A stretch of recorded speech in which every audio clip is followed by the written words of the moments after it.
To see everyone here today. I want to thank you for coming. I want to thank the Secretariat for inviting Habitat for Humanity, we're fading now, Habitat for Humanity International to give one of the 30 commitments on this main stage. It's quite an honor for us and also quite a change, actually. I would say to some of you who are new to Habitat, we were born after Habitat 1, along with Habitat UN. So Habitat UN, Habitat for Humanity were birthed in the same year, coming out of Habitat 1.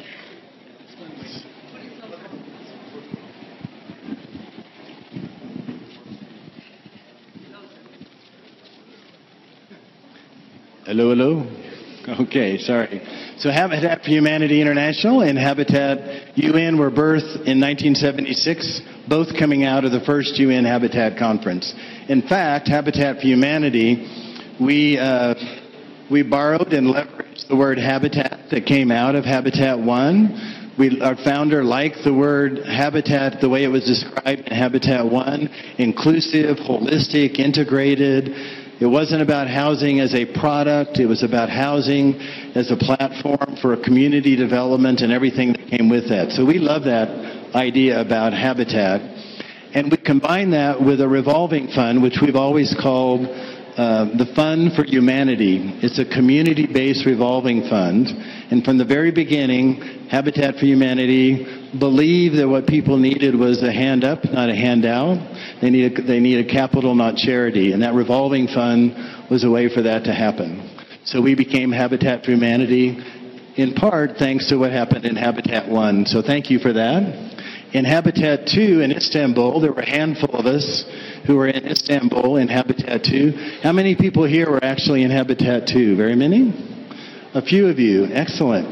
So you will know that this year is quite a change from Habitat 2. In Habitat 2, we were an NGO, and we were outside the fence, looking through the fence at all of the national government delegates having Habitat 1 conversations, and we were about 3 blocks away having CSO conversations.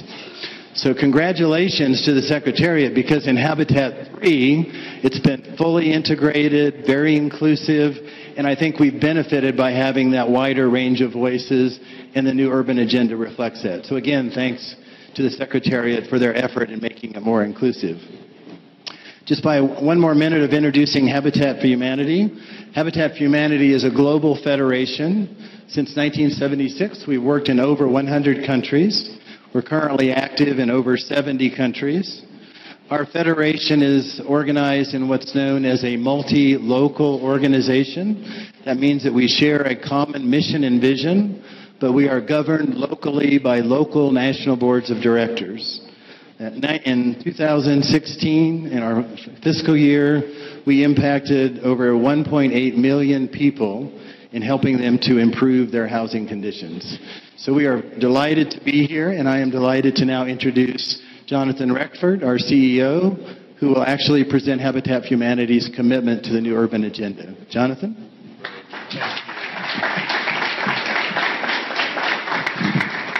Steve, thank you. And good morning to everyone. Thank you all for coming out today.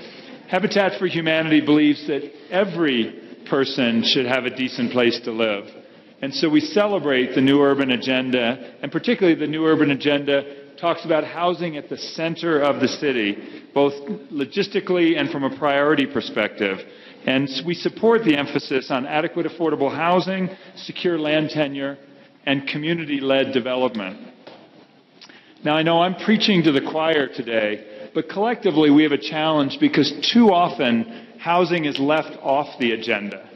And it's become in some ways in our increasingly economically segregated cities an increasingly invisible problem. And I think too often people in decision making aren't aware and don't live in the realities of what it's like not to have decent housing.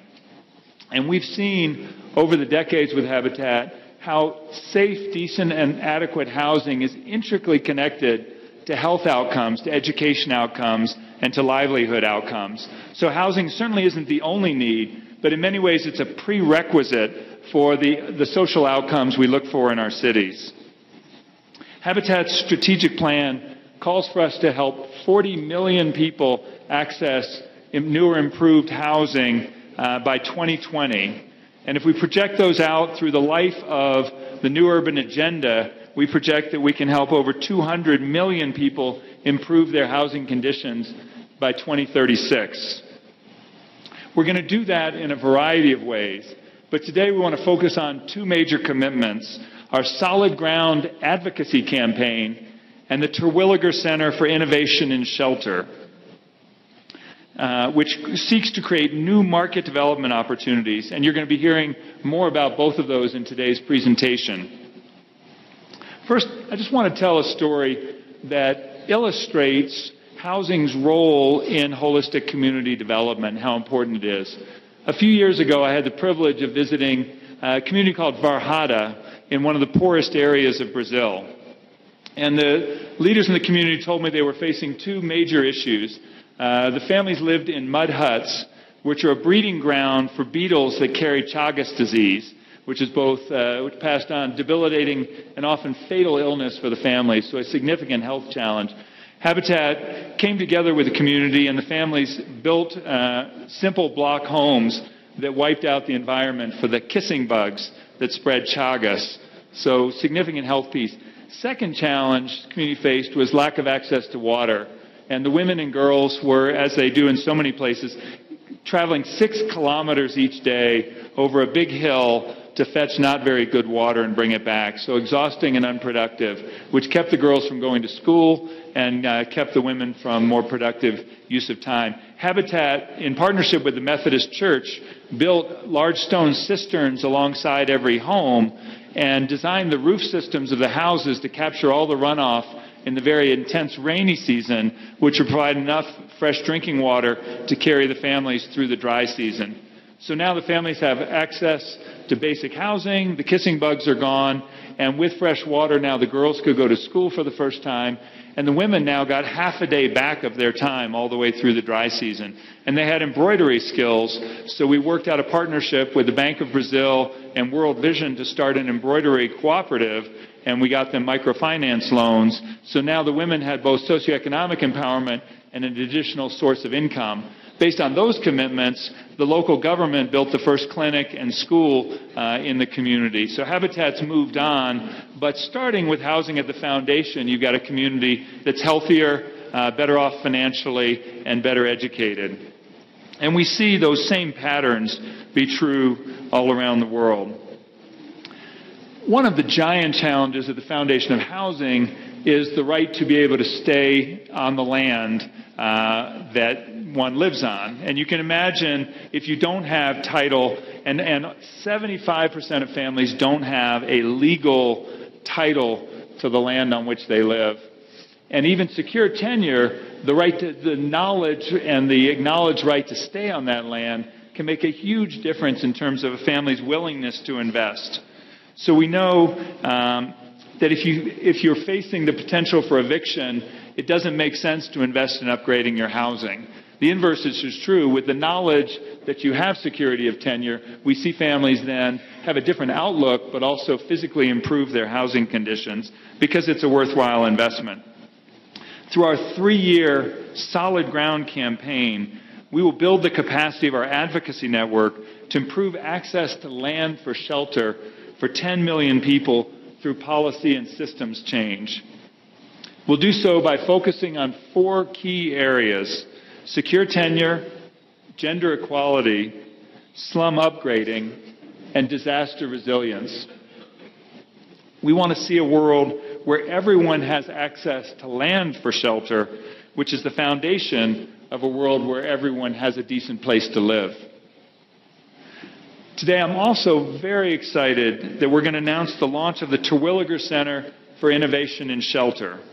The center seeks to enhance the supply and demand sides of housing market systems through a 2-pronged approach: to mobilize the flow of capital to the housing sector and to serve as a facilitator and advisor to market actors. The center also advances the knowledge around housing markets by conducting research studies creating publications, developing toolkits, and scheduling public appearances that foster awareness of these activities. So I want to start by saying a huge thank you to Ron Terwilliger, the chair of the Center's advisory board and a key contributor to the Center's growth and expansion. His vision and support are enabling us to make a greater impact in market development efforts worldwide. Our ultimate goal is to enable more families and communities to improve their living conditions. This started from a frame that we knew in our direct construction we couldn't build our way out of these problems. And ultimately, the markets have got to work better if we're going to have scaling of access. And we know the role of local markets is critical. Indeed, most low-income people already use available market options to put on a roof, no matter how inadequate that roof is, on their housing. These transactions in the local market far outstrip any philanthropic efforts. Therefore, Habitat for Humanity strives to make markets work more effectively for people in need of decent, affordable housing. Homeowners are not the only ones to benefit from new housing opportunities. Everyone in the entire housing value chain benefits when housing gets better. Wilfredo is a mason who lives in Peru with his wife and 3 children. At one time, their home, like many others, was made with mats and plastic sheets. It was dusty and dirty. The winds came through the house, and when it rained, the water would come through as well. As a result, their children were sick very often. Wilfredo learned about microfinance loans provided by Edificar, now Mi Banco, the largest microfinance provider in Peru. With the construction materials purchased through a microfinance loan, Wilfredo was ready to begin making improvements on his house. Edificar also provided construction assistance and advice to help him build a solid home. The family's much healthier in their renovated house. Habitat also established linkages and programs with other market actors to enhance the supply side of housing. As a result of its certified training program, masons like Wilfredo have been able to improve their skills and also increase their earning power. We believe that we can reach exponentially more families like Wilfredo's through market approaches to decent housing. We think we can make housing improvements available influence the process and facilitate the connections between different market actors to help solve some of the market failures that have created barriers to families being able to access, whether that's secure tenure or financing or proper and good quality building materials or skilled labor. We know that housing is not the only key issue on the agenda at Habitat 3, but it's so crucial to the entire fabric of every community. Because we know the reality is if children don't live in decent homes, they don't stay healthy. It's empirically clear. If they don't stay healthy, they won't do well in school. If they don't do well in school, they won't have the chance for livelihoods and the ability to support themselves and break that cycle of poverty. So housing, again, isn't the only thing, but it is the foundation for a family to build a better life. We're excited about an even more sustained commitment to market development and the future impact on housing markets. And we believe that the launch of the Terwilliger Center for Innovation and Shelter will take that work forward. Now, I'd like to introduce Patrick Kelly from our Global Programs team, who's going to take you a little bit deeper into the Terwilliger Center. Patrick.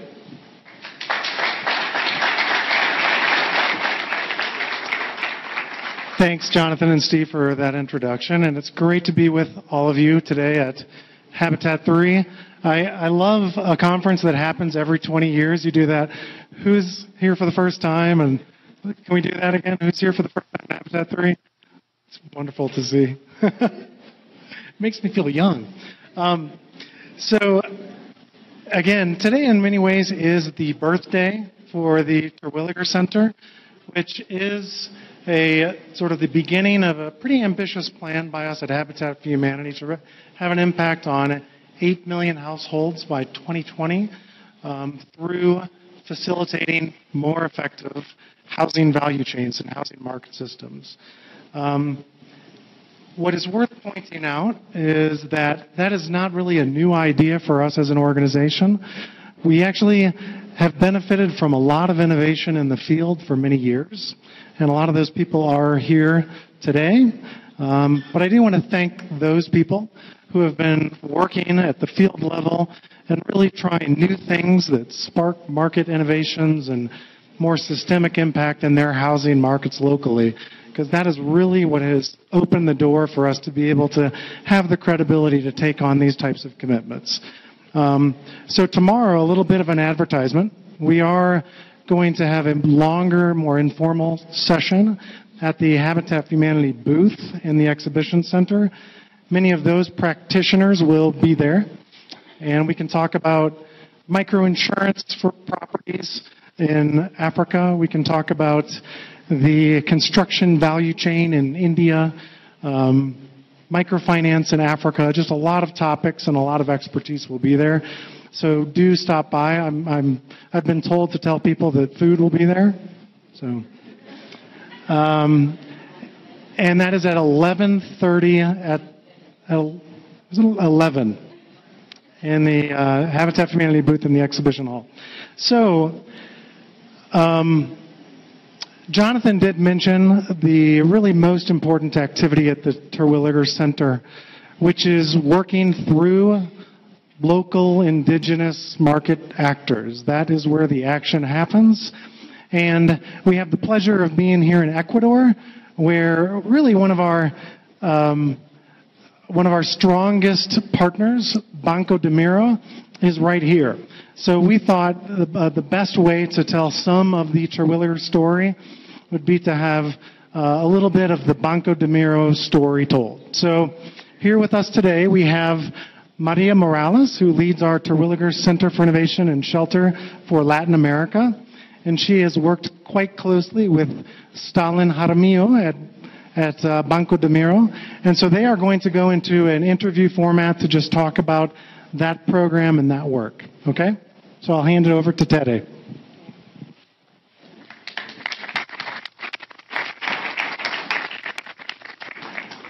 Bueno, esta entrevista va a ser en español, así que si alguno necesita alguna ayuda, por favor. Bueno, buenos días a todos, buenos días Stanley. Voy a hacer una pequeña introducción de Stalin. Stalin tiene más de 19 años de trabajar en el sector de las microfinanzas. 15 de esos años ha estado inmerso en actividades meramente comerciales y desarrollo de productos.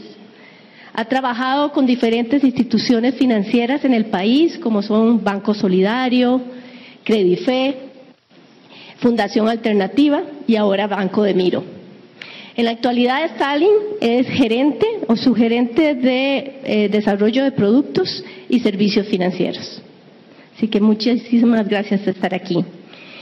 Solo para introducirlos un poco, Banco de Miro desarrolló, con el apoyo del Centro Terwilliger de Vivienda, de Innovación en Vivienda y con el financiamiento de 2 millones de Fondo Microbuild, un programa de vivienda progresiva orientada a familias de sectores periurbanos marginales que tenían viviendas precarias. Eso es un poco para darles el marco del proyecto. Así que, Stalin, tal vez para empezar, lo que nos gustaría saber un poco, ¿cuáles fueron las motivaciones del Banco de Miro para iniciar un programa de estos, orientado a este tipo de población? Bueno, buenas tardes con todos, bienvenidos a Ecuador. Bueno, Banco de Miro es un banco que está 6 años en el mercado, su matriz está en la ciudad de Guayaquil, y atiende básicamente a la costa, donde también hay necesidades habitacionales importantes. Lo que priorizó un poco el banco para crear este producto está básicamente en entender las necesidades que manifestaron nuestros clientes con cada uno de los asesores que le visitan. La segunda parte está en mejorar las condiciones de habitabilidad de cada uno de nuestros clientes. Y tercero, también definir mejor la orientación del destino del crédito, porque muchos de ellos, cuando pedían un crédito para temas de su negocio, siempre estaba un poco orientado también a algo de mejorar su vivienda. Básicamente ahí está un poco la respuesta. Bueno, ¿cambiamos?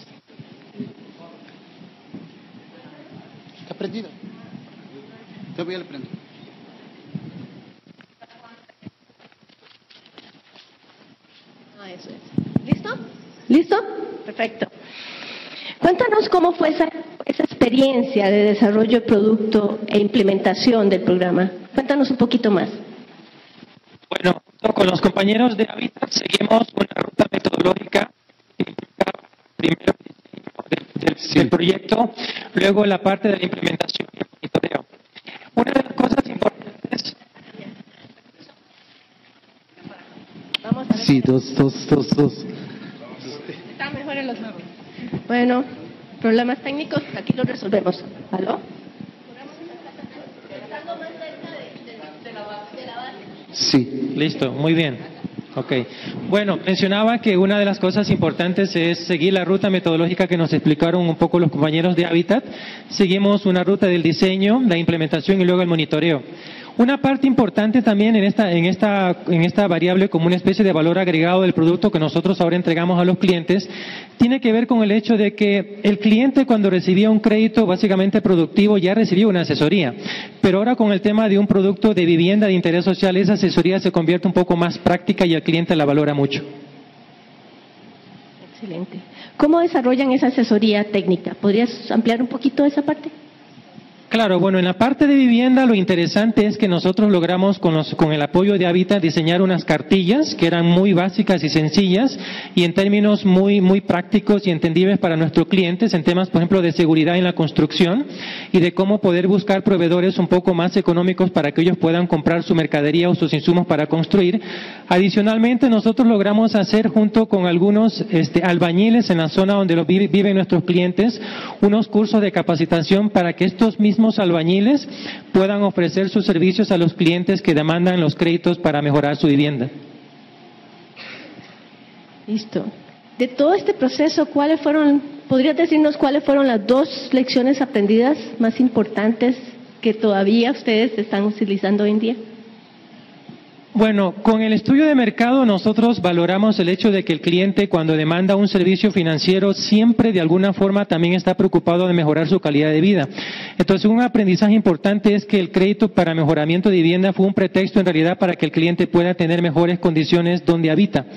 Y luego el otro aprendizaje es que siempre cuando hay una mezcla entre un crédito productivo y un crédito para mejorar su vivienda, el nivel de riesgo baja. Es decir, el cliente está mucho más dispuesto a ser más fiel con el pago, porque visiblemente ve una condición que mejora en él, que es el lugar donde vive o donde habita. Entonces, normalmente cuando uno relaciona un microcrédito, por ejemplo, con un crédito de consumo, podríamos decir, hay estadísticas donde el cliente por lo general suele atrasarse. Pero cuando hablamos de una mezcla entre un crédito productivo para su negocio, para el negocio del cliente, y en paralelo con un crédito para mejorar su hábitat o donde él vive, el resultado es mucho mejor. Bueno, eso es interesante porque a nivel internacional lo hemos visto, es un producto emocional, ¿no?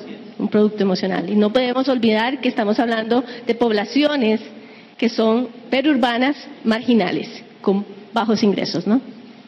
Cuéntanos de la experiencia de monitoreo, o sea, ustedes desarrollaron junto con el apoyo del centro, del Terwilliger Center, todo un programa de monitoreo. ¿Cómo lo aplicaron? ¿Qué aprendieron? Bueno, efectivamente, después de la implementación, la etapa del monitoreo fue muy interesante y lo innovador en el tema fue que lo empezamos antes de la masificación y había ahí una característica importante. Nosotros manejamos una estrategia que no implicaba solamente un equipo técnico masificar el producto, sino que trabajamos con el mismo equipo que ya fue capacitado para que ellos puedan replicar en cada oficina o en cada lugar donde paulatinamente se iba ofertando el producto. Entonces, eso fue interesante porque por un lado el asesor de negocios y el jefe de oficina estaba mucho más involucrado en el proceso, valoró mucho más las ventajas de este producto financiero para mejorar la habitabilidad de nuestros clientes y eso fue interesante porque capacitamos paulatinamente y la masificación fue progresiva de tal manera que el monitoreo también fue mucho más efectivo y eficiente porque nos permitió en pequeños márgenes ir corrigiendo pequeñas cositas que nos permitió que el producto sea bien ofertado y también que el cliente lo reciba de buena manera. Muy bien. Bueno, productos como estos tienen muchos riesgos. Hace algunos meses, lamentablemente, Ecuador tuvo un terremoto. Quisiéramos conocer ¿cuáles fueron las necesidades más sentidas de sus clientes después de este lamentable evento? ¿Y cómo reaccionó De Miro ante esto? Muy bien, efectivamente en nuestro país a las 6:59 del 16 de abril tuvo una trágica experiencia. Nuestro país todavía está saliendo de eso. Banco De Miro tuvo un poco la oportunidad de hacer algo porque en esa plaza tiene 2 oficinas. Lo que nosotros hicimos primero es identificar nuestros clientes dónde estaban, si se habían movido. Hicimos un diagnóstico de algunos, prácticamente el 95% de ellos. Queríamos saber dónde estaban y en qué condiciones estaban. El paso siguiente fue saber qué necesitaban, porque ya son clientes activos de nosotros y obviamente a un banco lo que le preocupa es que el cliente también pueda cumplir sus compromisos de pago. Pero no estábamos inconscientes del hecho de que ellos habían tenido un percance y que necesitamos también apoyarnos mutuamente. En ese sentido, lo que hicimos es conocer la necesidad puntual nueva de este cliente después de la desgracia de abril, y la mayoría de los casos de ellos necesitaban mejorar su vivienda justamente porque había sido destruida, y también en algunos casos la infraestructura de su negocio. Entonces lo que hicimos inteligentemente es combinar un producto de crédito productivo con el de mejoramiento de vivienda. Y teníamos claro que si le dábamos un crédito tradicional para microcrédito no íbamos a solucionar todo, ¿no es cierto? O al revés, si también le damos un producto financiero únicamente para mejorar su vivienda. Entonces lo que hicimos es darles un crédito paralelo, las dos cosas en función de la capacidad de pago de cada cliente. Entonces mejoraba su vivienda, pero también tenía el sustento del pago si es que le ayudamos a comprar más mercadería. Algo importante también fue de que el terremoto fue un pretexto para que muchos de nuestros clientes comprendieran el beneficio de un microseguro. Muchos de ellos no estaban involucrados en el hecho de que un microseguro les puede ayudar. Uno nunca piensa que puede haber una catástrofe y le puede afectar su vivienda. Entonces, en esa época pagamos algunos seguros, pero el beneficio también fue de que muchos clientes estaban mucho más dispuestos a poder adquirir un microseguro para cuidar la infraestructura de su negocio y de su vivienda. De hecho, nosotros entregamos a algunos de ellos $5,000, $3,000, $1,500, que les fue de mucha utilidad. Pero algunos de ellos todavía tenían un poco ese temor de que decir, yo no necesito un seguro porque nunca me va a pasar nada. Pero el 16 de abril pasó. Entonces eso fue un buen pretexto para que la oferta de un microseguro que está atado a un tema de vivienda social, el cliente lo valore mucho mejor. Excelente, excelente. Bueno, Stalin, se nos terminó el tiempo. O sea, quiero agradecerte tu tiempo y la disponibilidad de venir acá. Quiero comentarles que en este momento, al día de hoy, De Miro tiene ya un portafolio de $9 millones en créditos de vivienda y aproximadamente 2.800 familias servidas, atendidas con este crédito, y dentro de sus proyecciones está crecer. Y también incluir otros actores del mercado, como mencionó Stalin anteriormente, que puedan dar algunos servicios de asistencia técnica adicional y fortalecer el tema de microseguros, que es un tema muy importante para esta población. Bueno, para terminar, quiero volverlos a invitar al evento de mañana en el booth de Habitat, donde podríamos profundizar un poco más sobre estos temas, las experiencias del centro, proyectos y algunas de nuestras publicaciones. Muchísimas gracias.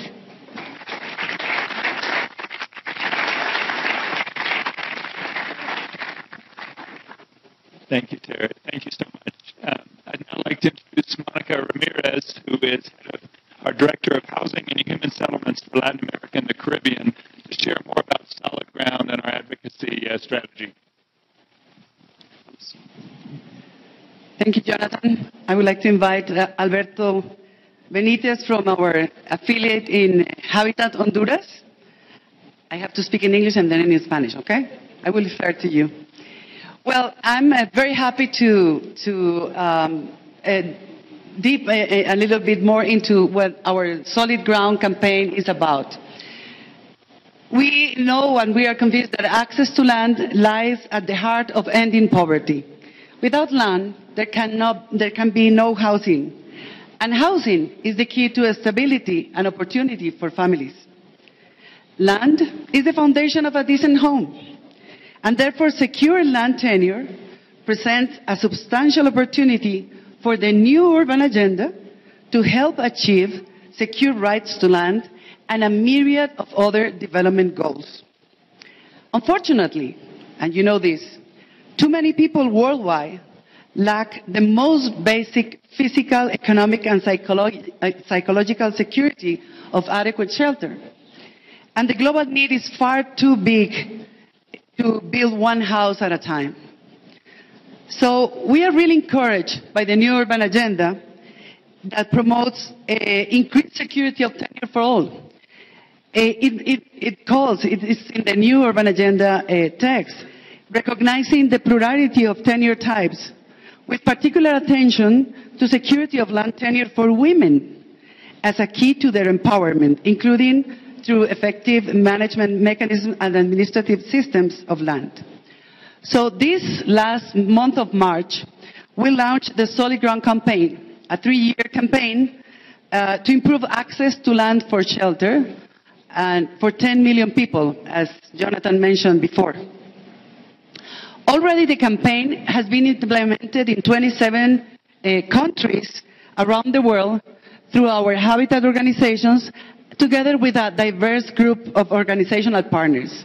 Just to name a few examples, in Kenya, we are influencing policies so women have more access to land, and as part of the process, they have been empowered to become leaders in their communities and being officials in their communities.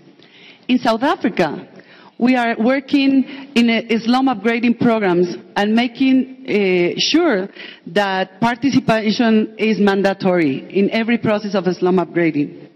In India, for instance, we are improving land tenure to reduce the vulnerability to disasters. You may know now with the earthquake here in Ecuador that some of the problems lie because people, when they are displaced because of an event, because of a disaster, if they don't have proof of tenure, they may be displaced for good. So it is important to secure land tenure situations to prevent disaster displacements. In Poland, we are working in the National Revitalization Program, in which families that are being helped in revitalizing their homes, they can retain the property of their homes so that they are not displaced, which happens sometimes in these revitalization programs. In Brazil, we are also working to avoid evictions. So as you see, in the months that we have been working in the campaign, there's been progress, and we are really encouraged for having and achieving more results in the next future. So now I will turn to Spanish. I don't know which channel is, but you may find. Gracias a Dios, dice Alberto. Bueno, para mí es un honor tener aquí a Alberto Benítez, para que nos comparta también la experiencia de Honduras en cómo ellos han aplicado una serie de trabajos y de esfuerzos alrededor de la campaña de Suelo Seguro, que es el nombre que le damos en español, la campaña global de Suelo Seguro. Así que le pregunto a Alberto, cuéntanos Alberto, ¿cuál ha sido el enfoque de Hábitat para la Humanidad de Honduras para mejorar el acceso de las familias al suelo para vivienda a través de esta campaña de Suelo Seguro? Yo no sé, yo creo que la base. Sí. Bueno, muchas gracias, Mónica. Bueno, hemos venido construyendo realmente una estrategia. Comenzamos más bien un poco al revés, trabajando una metodología directamente aplicada por Hábitat Honduras, ensayando cómo podemos nosotros llegar a los gobiernos municipales para promover políticas de vivienda y facilitar a la sociedad civil de esos municipios su participación. Entonces, la construcción ha sido, cada año hemos ido aprendiendo, y la metodología realmente lo que privilegia es la participación de la sociedad civil de cada municipio. Y la estrategia moviliza a otras organizaciones hermanas con la idea de poder cubrir todo el país. En eso hemos concentrado. Nuestra iniciativa tiene 3 componentes. Uno es la promoción de políticas que puedan facilitar el acceso al suelo para vivienda social. Un segundo componente es cómo ponemos en práctica esas políticas, cómo los municipios, con la participación de la sociedad civil, aplican las políticas para que las poblaciones más vulnerables tengan acceso al suelo para vivienda social. Y un tercer componente es de investigación y análisis para medir, dar seguimiento a la aplicación de las políticas, pero también para medir los impactos que eso está causando. Básicamente por ahí hemos ido, Mónica.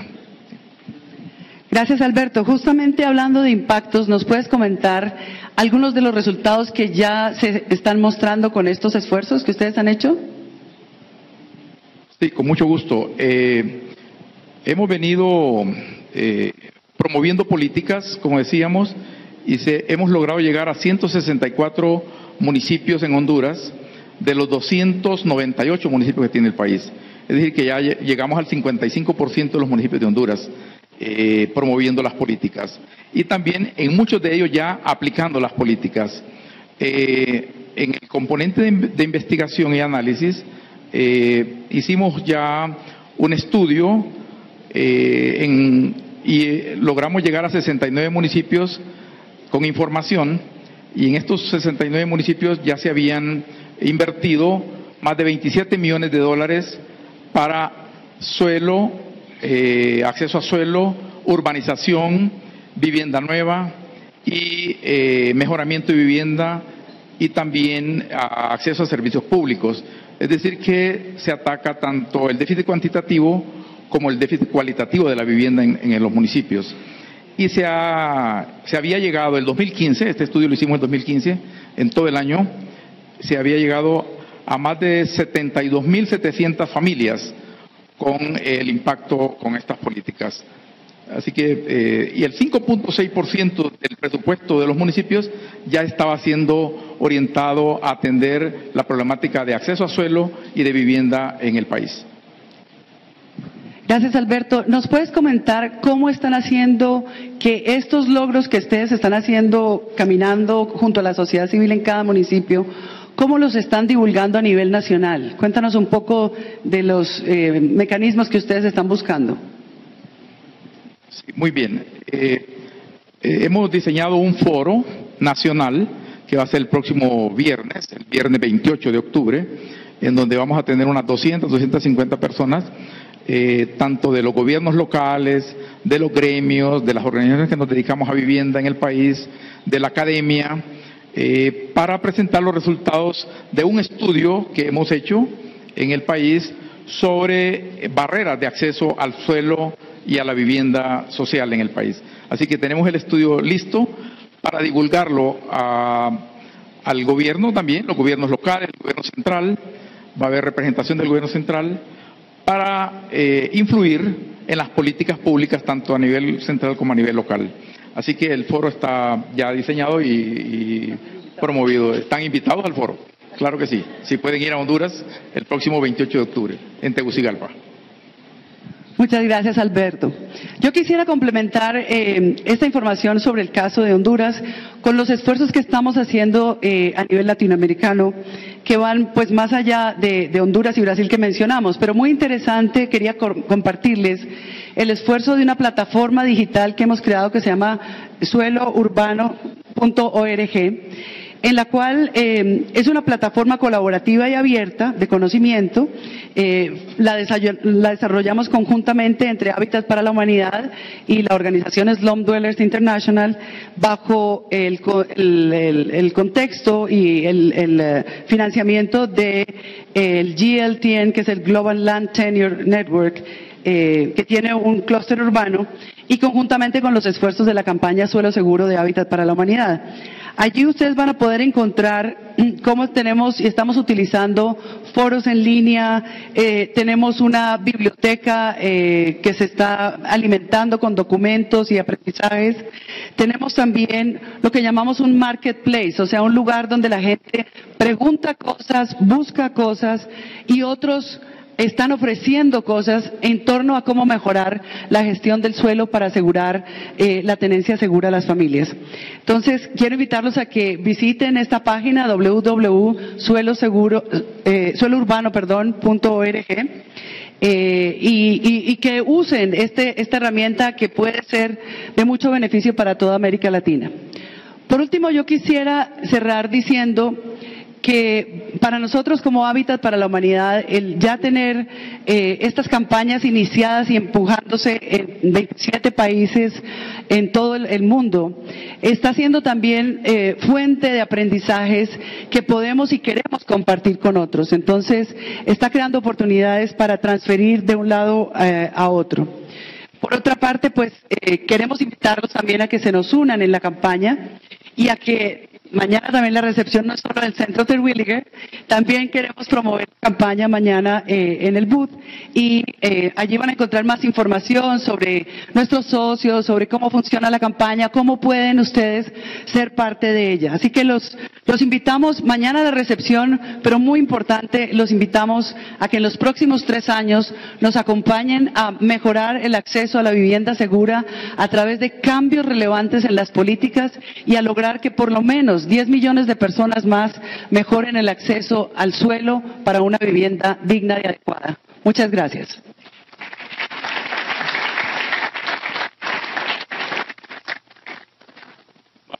Alberto, thank you both.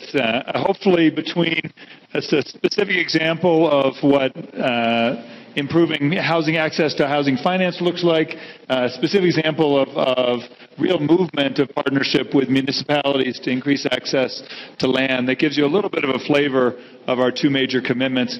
I wanted to ask Steve just to share, we've got a few other initiatives. I want to just give you a glimpse of as we wrap up here. Thanks, Jonathan. As good as those initiatives are, and we're really great to make those commitments today, there are additional... Turn this way. We